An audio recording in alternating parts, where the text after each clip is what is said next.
People who have also worked with multimillionaires or billionaires, what is something different they do from ordinary people? One old money-rich person treated me to a fancy meal, and she was super polite and nice and tipped well. What struck me was the decisiveness and confidence that everyone there would cater to her, and they did. She wanted X dish that they didn't make that day, and they made it. The one that sticks with me was at the end she said, "I want a cappuccino with something, I want them to put a design on it." Like I've gotten cute cappuccinos in my life. It doesn't even cost extra.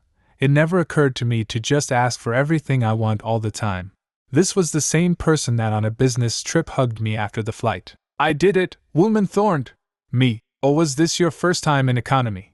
And she goes, "No, flying commercial," just so we all understand how rich. The expectation that someone else will always cater to you is spot on.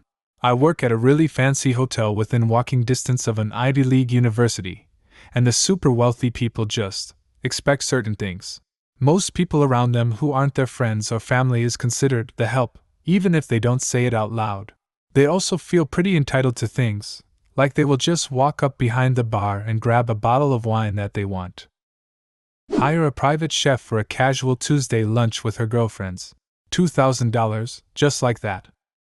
That's what I would do if I were rich as fuck. Private chef on call. Maybe prep some snacks for the week. Not just on call, they will be there and cook regularly. Or someone drops it off and it has reheat instructions. The cognitive load of shopping, planning, cooking, then cleaning up, it must save them so much energy. Sometimes I cheat that system by just drinking a meal replacement shake. Take that, Bezos. Have no fear when addressing anyone, no social barriers. I didn't realize that the act of driving is some peasant shit till I met them. I work for a major corporation. One of my colleagues started talking to a director as they were leaving once. They were both walking towards the train station, and she assumed he was also getting a train. As they got there, a limo pulled up and he nonchalantly said bye and left. He managed time very differently than anyone I was used to. E.g., our meeting with him began precisely on schedule, lasted 30 minutes, and there was no chit-chat. Before this meeting we had a pre-meeting with his admin to discuss expectations.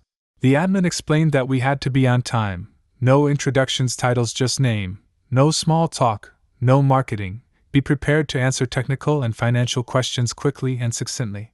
For this latter, if there were numbers we had to know precisely which page of the material had the information.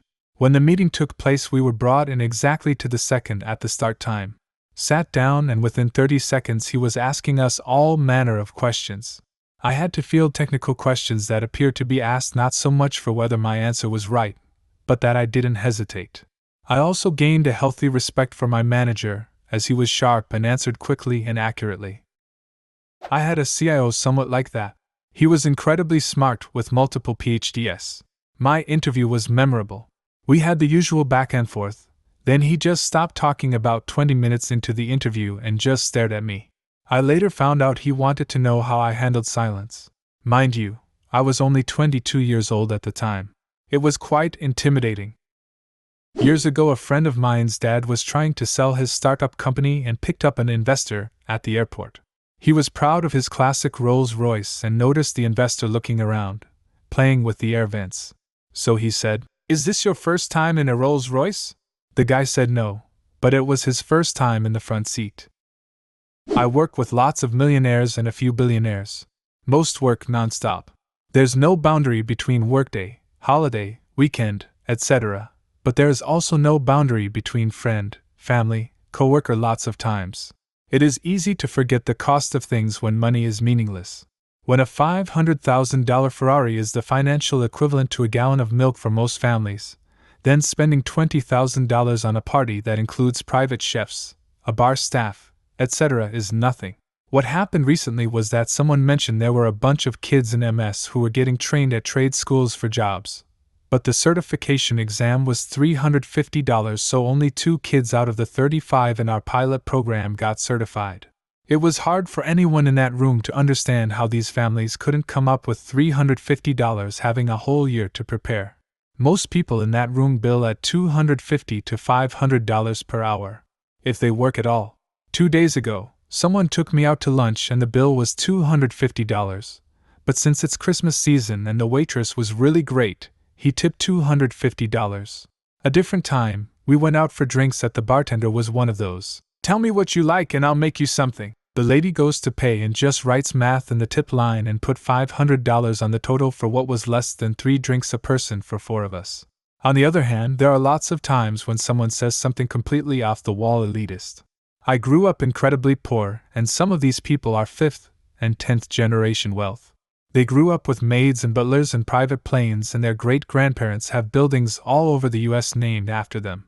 One time one of them was talking about how she went to Walmart to people watch and never felt unsafe even though it was the black part of town. She tried to make some black friends because if she could befriend them then she could educate them on better financial decisions. It was such a condescending and racist approach we had to counsel her to never do that again. Aside from all that, there is a general loss of touch with what everyday people face. The loss of touch is what I've experienced. I have wealthy in-laws and my brother-in-law asked what my wife's ideal car would be. I said, she'd love a Range Rover because who wouldn't? And he said, why don't you just buy her one? WTH? My aunt and uncle are self-made multimillionaires. If you met them, you'd think they were well off, but nothing spectacular. In general, they're both very frugal. However, the 2 areas where they completely detach from ordinary life are: 1. Vet bills for their animals. The example that most stands out in my mind is their last dog. He needed dialysis, and no vet where we live could provide it. So they did their research and discovered that the best treatment in the country was available in London. A flat in Kew, I think, somewhere fairly central anyway, was rented for the 6 months the dog would need treatment for, and my uncle would stay in it for 1 week a month while the dog had his treatment, then travel back home for the other 3 weeks. 2. Legal help. Neighbors being pains in the backside? Send in the solicitor. Trying to organize a purchase or sale and it's taking too long? Pay the solicitor to fast track. Local council leaving traffic lights up for over a week after work has been completed? Cry havoc and let slip the solicitors of war. I do consulting for public companies and work directly with CEOs and board members, so they're all multimillionaires, but only a couple in the 3 Club. 1. There is no demarcation between personal and professional time. We should set up a call, meaning vaguely next week, and they will respond with, I am free at 10 a.m. on Sunday while I'm at my kid's ski lesson. 2. They ask a million questions. About every detail. This is the number 1 personality trait I've noticed. The critical thinking is to the point where if you misspeak one word that is easily well understood, they will question you to be certain. I do think this is one of many factors that has made them successful. I've noticed point 2 of highly successful people. Incredible attention to detail. I'll spend 6 months on a project, know the ins and outs of everything. Within seconds they'll ask some very pointed question I had somehow never considered. I've worked in 2 companies that went from nothing to $2B sales in 20 years. The founders were all engineers and still worked alongside us. My favorite one used to ask permission to sit at my lunch table. He's easily the greatest human being I've ever known. You'd never know the kind of money he had if you saw him. He still drove the car he restored himself in college. He'd drive across town to save 5 cents a gallon on gas. Just from his public stock trades we knew he had hundreds of millions though. This was in the 90s.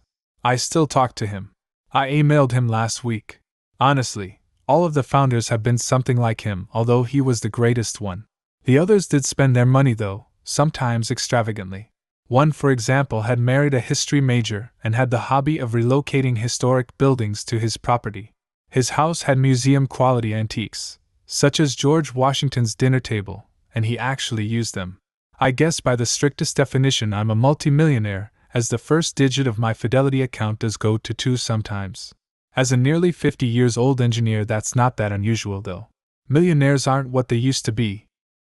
I just chortled out loud at, had the hobby of relocating historic buildings to his property.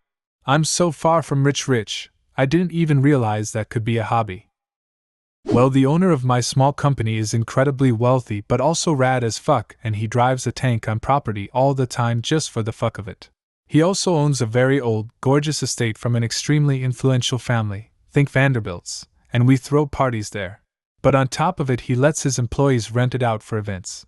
So my husband and I are throwing an anniversary party, never had a reception, in 2024. We have the entire estate and all 10 bedrooms for a whole weekend, and it isn't costing us a single dime. If I didn't work for the company, the cost of the venue would be upwards of $25,000 for the day.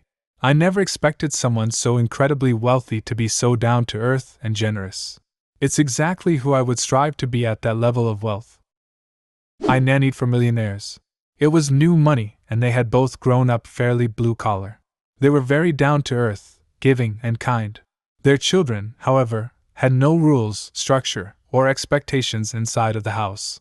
Their previous nanny gave them whatever they wanted. That changed when I stepped in. I firmly believe kids need to know how to clean a bathroom, wash dishes, sweep a floor, and clean their rooms. Took about a year to get to that point, but I can rest easy knowing they're both currently in college and know how to clean the toilet. Do you have a similar story? Leave a comment and subscribe to the channel if you want to see more videos like this one.